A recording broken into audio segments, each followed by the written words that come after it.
Welcome to A Year of War and Peace. I'm your host, Brian E. Denton.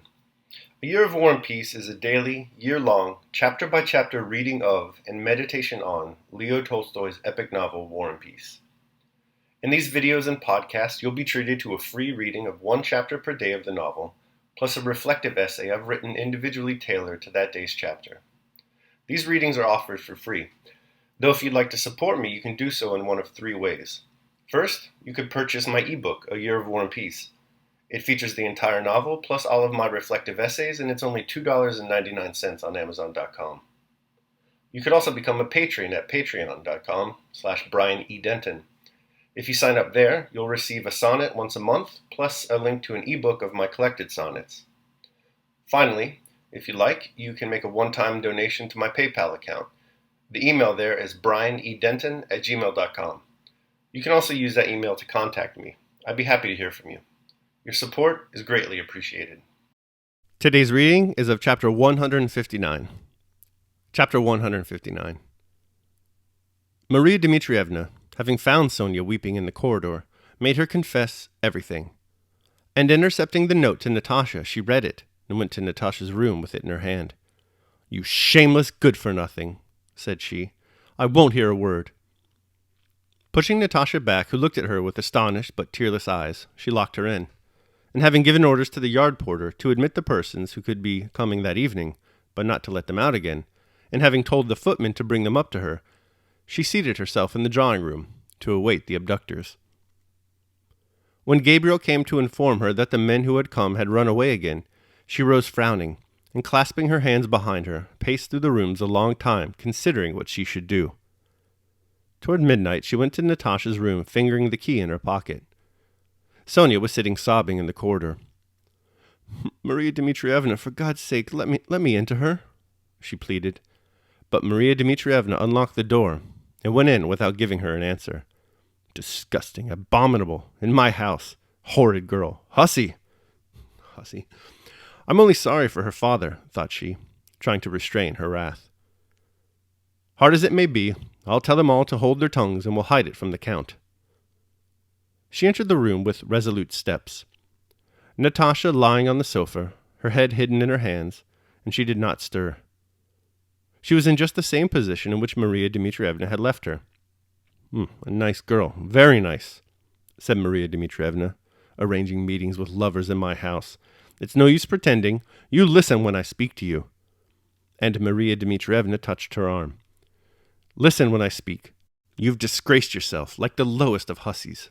I treat you differently, but I'm sorry for your father, so I will conceal it." Natasha did not change her position, but her whole body heaved with noiseless, convulsive sobs which choked her. Maria Dmitrievna glanced around at Sonia and seated herself on the sofa beside Natasha. "It's lucky for him that he escaped me, but I'll find him," she said in her rough voice. "Do you hear what I'm saying or not?"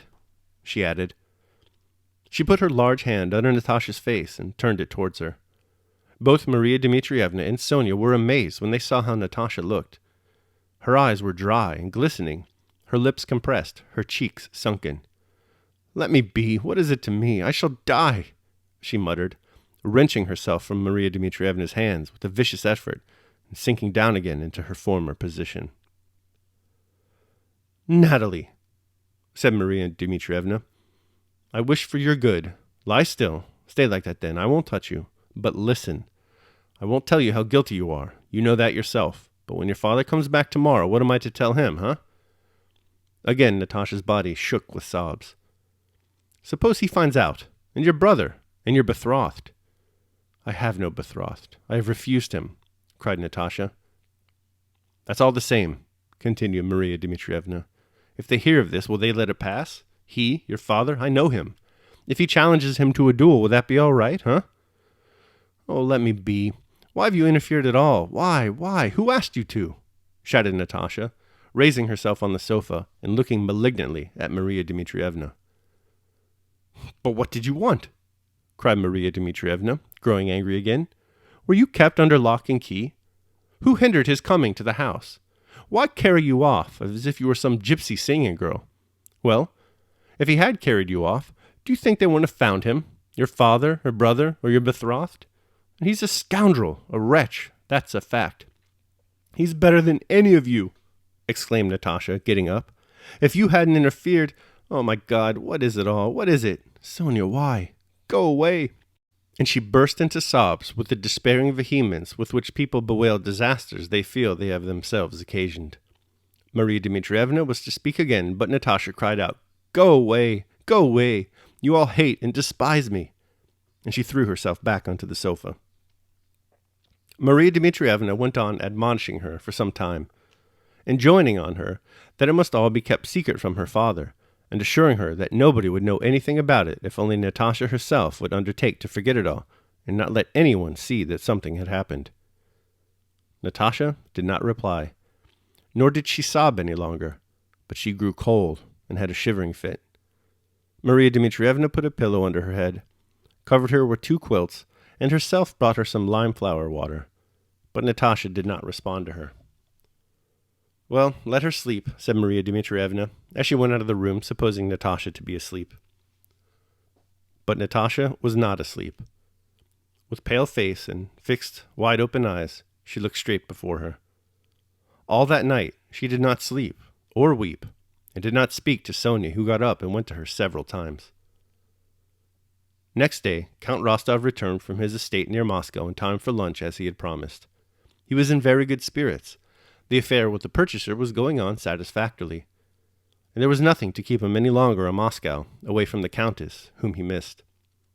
Maria Dmitrievna had met him and told him that Natasha had been very unwell the day before, and that they had sent for the doctor, but that she was better now. Natasha had not left her room that morning. With compressed and parched lips and dry, fixed eyes, she sat on the window, uneasily watching the people who drove past, and hurriedly glancing around at anyone who entered the room. She was evidently expecting news of him, and that he would come to her or write to her. When the Count came to see her, she turned anxiously around at the sound of a man's footsteps, and then her face resumed its cold and malevolent expression. She did not even get up to greet him. "What is the matter with you, my angel? Are you ill?" asked the Count. After a moment's silence, Natasha answered, "Yes, ill." In reply to the Count's anxious inquiries as to why she was so dejected, and whether anything had happened to her betrothed, she assured him that nothing had happened and asked him not to worry.